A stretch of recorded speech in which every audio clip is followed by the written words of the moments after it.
Admission of partner day 4। आज की इस क्लास में हम एडमिशन ऑफ पार्टनर का एक और क्वेश्चन करेंगे, फिर डे 5 से हम चैप्टर चेंज करेंगे। इस क्वेश्चन में मुझको रीवैल्यूएशन अकाउंट बनाना है, पार्टनर्स कैपिटल अकाउंट बनाना है और बैलेंस शीट भी बनानी है। ठीक है सर, कल आपने जो क्वेश्चन कराया था उसमें भी बैलेंस शीट बनानी थी। बिल्कुल, इस क्वेश्चन में डिफरेंट ये है कि इस क्वेश्चन में आप लोग दूसरी तरह की कैपिटल एडजस्टमेंट करने जा रहे हैं, और जो मैंने आपको कल कैपिटल एडजस्टमेंट सिखाई थी उसके कंपैरेटिवली ये ज़्यादा आसान है। ठीक है, अब ज़रा क्वेश्चन को एक बार पढ़ लेते हैं। सोनू और मोनू दोनों पार्टनर्स हैं फर्म के अंदर। प्रॉफिट एंड लॉस का जो रेशियो है वो 3:1 है। इन्होंने गोपाल को एडमिट किया और कहा कि हम तुम्हें प्रॉफिट में 1/4 शेयर देंगे, और 31 मार्च 2024 को नए पार्टनर का एडमिशन हुआ है, और ये बैलेंस शीट भी 31 मार्च 2024 की ही है।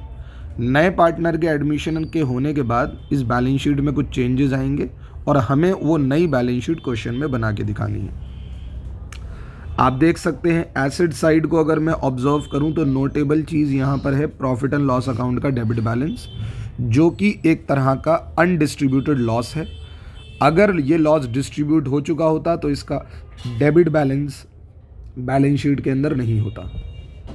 आपको देखने को मिलेंगे यहाँ पर workman compensation reserve, investment fluctuation reserve. ये दोनों रिजर्व्स हैं जो पार्टनर्स ने अपने प्रॉफिट से बनाए हैं, और इन प्रॉफिट्स को अगर पार्टनर्स डिस्ट्रीब्यूट करना चाहता है तो वो कैसे डिस्ट्रीब्यूट करेगा।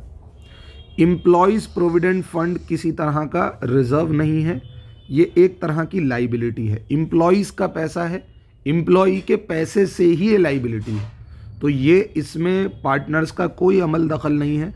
तो अगर क्वेश्चन में कभी भी एम्प्लॉयज़ प्रोविडेंट फंड दिखे, प्लीज़ आप उसको इग्नोर करिएगा, उसे बैलेंस शीट में दूसरी लाइबिलिटीज़ की तरह ट्रीट कीजिएगा। ठीक है, ये एम्प्लॉय की सैलरी से ही काट कर एम्प्लॉय के लिए ही रखी जाती है, एम्प्लॉय का ही पैसा है, पार्टनर्स का इसमें कोई लेना देना नहीं है।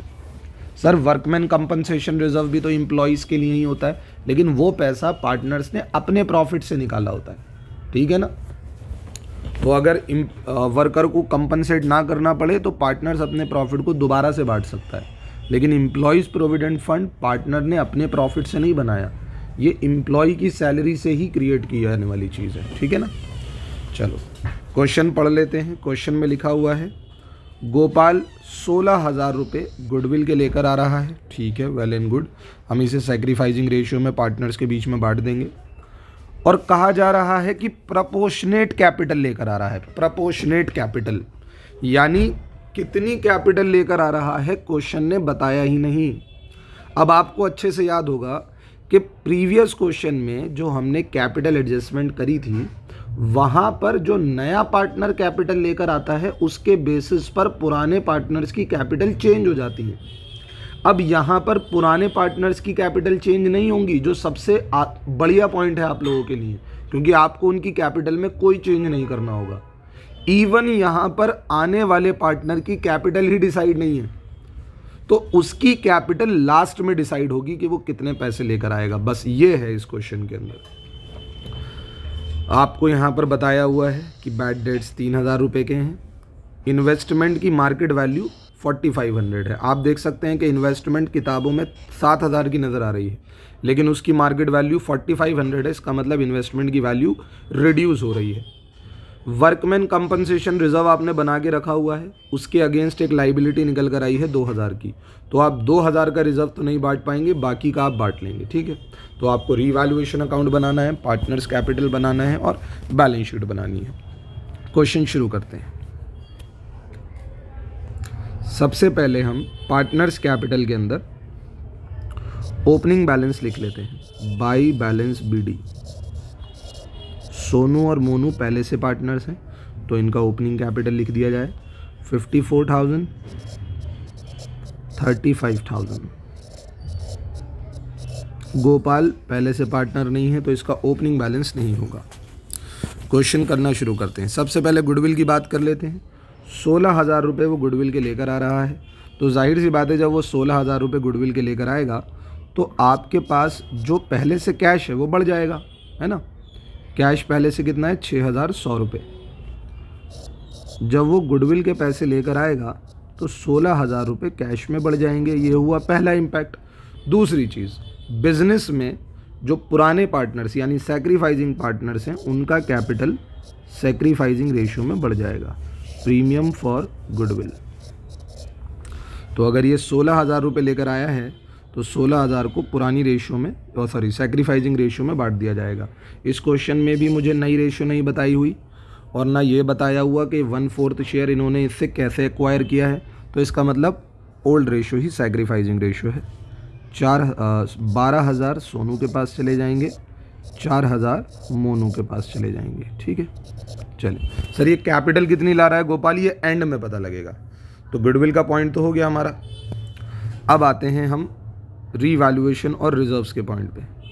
सर हमारे पास एक वर्कमैन कंपनसेशन रिजर्व है 6000 रुपये का, क्या मैं इसे बांट सकता हूँ? आप इसे सिर्फ 4000 का बांट सकते हैं क्योंकि आपके पास 2000 रुपये की वर्कमैन कंपनसेशन क्लेम की लाइबिलिटी है। तो आप जब अपने बैलेंस शीट में वर्कमैन कंपनसेशन क्लेम इसकी लाइबिलिटी लिख देंगे 2000 रुपये की, और बाकी का 4000 रिजर्व आप पार्टनर्स के बीच में बांट देंगे। WCR 3000 और 1000। ठीक है, तो आपकी लाइबिलिटी साइड पर पहले 6000 का रिजर्व हुआ करता था, अब लाइबिलिटी 6000 की ख़त्म हो गई, 2000 की रह गई, बाकी का 4000 कैपिटल में चला गया। कैपिटल भी तो लाइबिलिटी साइड पर ही होता है, तो 6000 लाइबिलिटी साइड से ख़त्म हुए और 6000 लाइबिलिटी साइड पर ही बढ़ गए। 2000 लाइबिलिटी बन गई वर्कमैन कंपनसेशन की, बाकी के 4000 कैपिटल में जाकर ऐड हो गए। ठीक है, दूसरे रिजर्व की बात करते हैं, इन्वेस्टमेंट फ्लक्चुएशन रिजर्व की। देखिए क्वेश्चन कह रहा है कि ये जो इन्वेस्टमेंट है 7000, अब ये इन्वेस्टमेंट 7000 की नहीं रहेगी, ये इन्वेस्टमेंट 4500 की हो जाएगी। तो अगर आप अपनी बैलेंस शीट में इन्वेस्टमेंट को 4500 का लिखेंगे तो इसका मतलब आपको तो 2500 का नुकसान हो गया। ठीक है ना, तो वो जो इन्वेस्टमेंट फ्लक्चुएशन रिजर्व इधर हुआ करता था, लिखिएगा मत, वो 2500 का इन्वेस्टमेंट फ्लक्चुएशन रिजर्व इस इन्वेस्टमेंट की वजह से यूज़ हो जाएगा। ठीक है, तो 2500 इन्वेस्टमेंट से कम हो गए, 2500 इन्वेस्टमेंट फ्लक्चुएशन रिजर्व से कम हो गए। अब बाकी का जितना भी इन्वेस्टमेंट फ्लक्चुएशन रिजर्व है, कितना है भाई बाकी का बचा हुआ इन्वेस्टमेंट फ्लक्चुएशन रिजर्व? 1600। वो 1600 पार्टनर्स के बीच में बढ़ जाएगा। ठीक है, 1600 बटना है, 400 इधर 1200 इधर आएगा और 400 इधर आएगा। तो ये दोनों तरीके के रिजर्व थे, मैंने बांट दिए, ये रिजर्व भी ख़त्म हो गया। अब ये अनडिस्ट्रीब्यूटेड लॉस है, प्रॉफिट एंड लॉस अकाउंट का डेबिट बैलेंस 40000 का। अब ये एसेट साइड से हट जाएगा और दूसरी साइड से पार्टनर्स कैपिटल कम हो जाएगी। ठीक है, क्योंकि अनडिस्ट्रीब्यूटेड लॉस है, नए पार्टनर के आने से पहले आपको ये लॉस डिस्ट्रीब्यूट करना पड़ेगा। पार्टनर्स के कैपिटल को कम करने के लिए हम डेबिट करते हैं। 30000 से सोनू का कैपिटल कम कर दिया, 10000 से मोनू का कैपिटल कम कर दिया, कहानी ख़त्म हो गई। ठीक है सर, सारे रिजर्व्स और अनडिस्ट्रीब्यूटेड लॉसेस आपने बांट दिए हैं। अब आप रीवैल्यूएशन पर आ जाइए। ठीक है, तो पहला पॉइंट डन है, थर्ड पॉइंट भी डन है, फोर्थ पॉइंट भी डन है। ले देकर बस एक बैड डेट्स का पॉइंट बचा हुआ है 3000 का। देखो मेरे बच्चे, ये प्रोविज़न इधर लिखी हुई आइटम है, आप सब जानते हैं, और प्रोविज़न कितने का है? 2000 रुपये का है। ठीक है ना, अगर मैं इसको यहाँ ना लिखना मानूँ कि अगर ये यहाँ ना लिखा होता तो डेटर 50,000 का होता और प्रोविज़न दूसरी साइड पे 2000 का होता। अब क्वेश्चन के अकॉर्डिंग डेटर्स में से आपके बैड डेट्स हो गए 3000 के, तो बैड डेट्स अगर 3000 के हो गए तो नए डेटर कितने के हो जाएंगे? 47,000 के। तो मैं अगर नए डेटर्स लिखना चाहूँ तो 47,000 के नए डेटर्स हो जाएंगे। ठीक है, अब जो ये 3000 रुपये का लॉस है, सबसे पहले किसे कम करेगा? इस प्रोविज़न को ख़त्म करेगा। कहने का मकसद ये है कि अब आपके पास कोई प्रोविज़न नाम का बैलेंस बचा ही नहीं, क्योंकि प्रोविज़न आपने बनाया ही इसलिए था, जैसे इन्वेस्टमेंट फ्लक्चुएशन रिजर्व बनाया हुआ था, इन्वेस्टमेंट में अगर कोई लॉस होगा तो IFR से राइट ऑफ करेंगे। ऐसे ही अगर आपको डेटर में किसी तरीके का नुकसान हुआ है तो सबसे पहले वो प्रोविज़न झेलेगा। अब प्रोविज़न 2000 का ख़त्म हो गया, बट लॉस हुआ था 3000 का, तो 1000 का स्टिल लॉस बाकी है। तो वो 1000 का लॉस रीवैल्यूएशन अकाउंट में चला जाएगा बैड डेट्स के नाम से।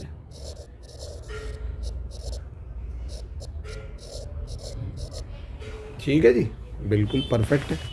तो अब आप यहाँ पर देखें, हमने जितनी भी एडजस्टमेंट करनी थी सारी की सारी एडजस्टमेंट कर ली हैं, कुछ भी अब नहीं बचा है। तो अब अपना बचा हुआ क्वेश्चन करते हैं। बस एक नए पार्टनर से कैपिटल कितनी मंगानी है अभी वो डिसाइड होनी है। पहले आप इसे पूरा सॉल्व करें। रीवैल्यूएशन में आपको लॉस नज़र आ रहा है, आप क्रेडिट साइड पर जाएं और लिखें बाई पार्टनर्स कैपिटल अकाउंट।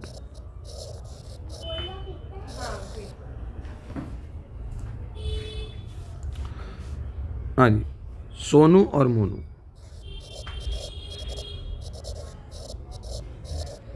ठीक है, 3:1 की रेशियो में बटना है ये, तो 750 सोनू के पास जाएगा, 250 मोनू के पास जाएगा, और ये बस 1000 का लॉस है।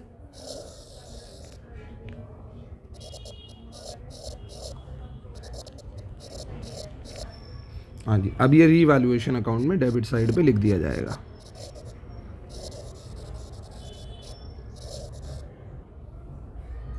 इसको मिले हैं 750 और इसको मिले हैं 250। ठीक है, चलें अब बैलेंस शीट में उन चीज़ों को लिख देते हैं जिनमें कोई चेंज नहीं आया। जैसे कि स्टॉक में कोई चेंज नहीं आया, आप स्टॉक को लिख दीजिए।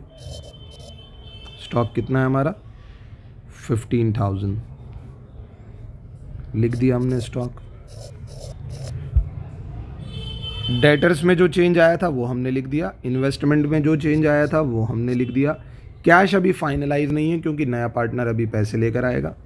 एम्प्लॉयज़ प्रोविडेंट फंड हमें लिख देना चाहिए, ये दोनों अब बैलेंस शीट से ख़त्म हो चुके हैं, तो एम्प्लॉयज़ प्रोविडेंट फंड लिख देते हैं यहाँ पर।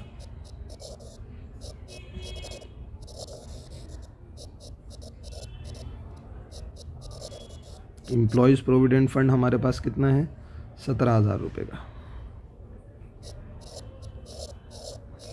ले देकर बस अब कैपिटल लिखनी रह जाती है, और इस क्वेश्चन में सोनू मोनू की कैपिटल चेंज नहीं होगी। सोनू मोनू की जो कैपिटल आएगी वो इज्जत से लिख दी जाएगी। बस इस क्वेश्चन का मैटर ये है कि गोपाल से पैसे मंगाने, कितने मंगाने हैं वो लास्ट में डिसाइड होगा। ठीक है, चलें, ये क्वेश्चन तभी मैं कह रहा हूँ आपके लिए कंपैरेटिवली आसान है।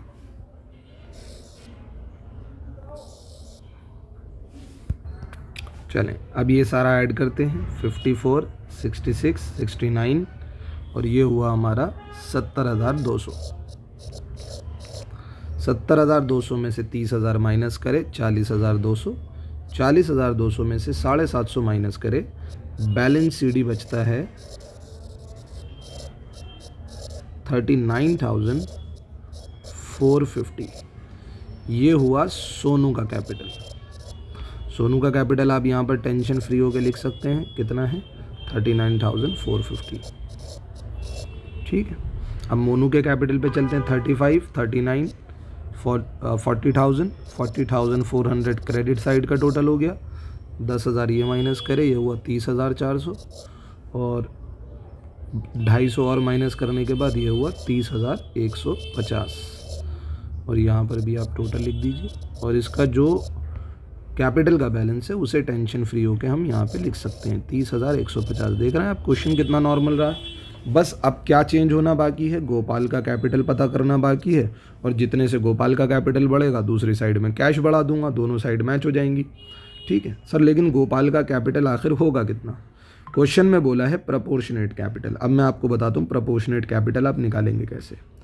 देखो, सबसे पहले आपको निकालनी है टोटल कैपिटल।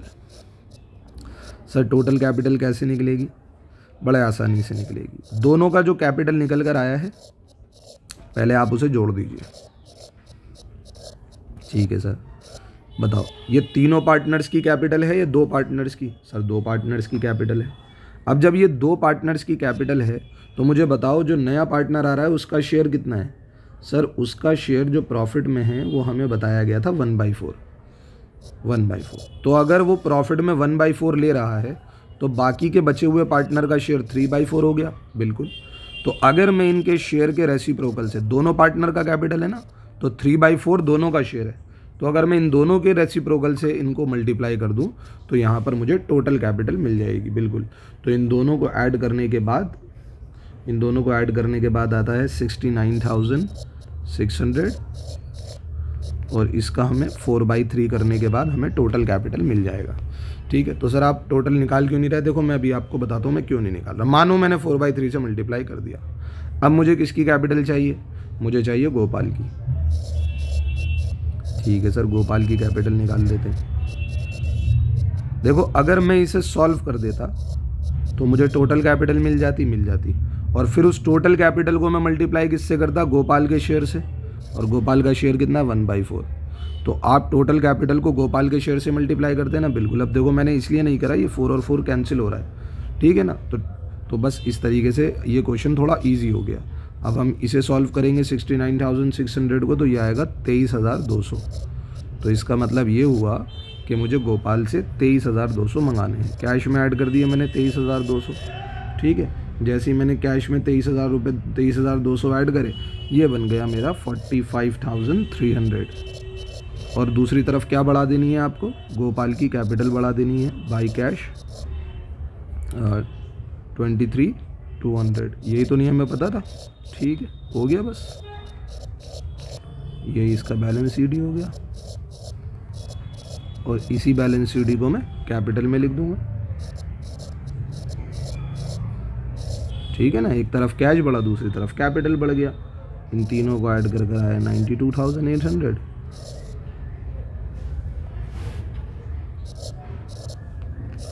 आप इनका टोटल करेंगे, बैलेंस शीट आपकी परफेक्टली मैच हो जाएगी।